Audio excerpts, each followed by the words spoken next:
Welcome to the world of sartorial elegance. Today, we unravel the mystery of the dapper knot, an art form that transforms a simple tie into a statement of sophistication. Picture this, a silk tie, smooth as a whisper, waiting to be sculpted. First, the basics. Every tie has two ends, the wide end and the narrow end. Your journey to elegance begins with the wide end on your right, extending about 12 inches below the narrow end on your left. Cross the wide end over the narrow end, creating the foundation of your knot. Slide it up through the middle and then down to the front, forming the classic loop.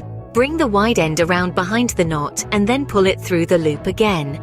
Finally, slide the wide end through the knot at the front, adjusting for that perfect balance between effort and ease. And voila!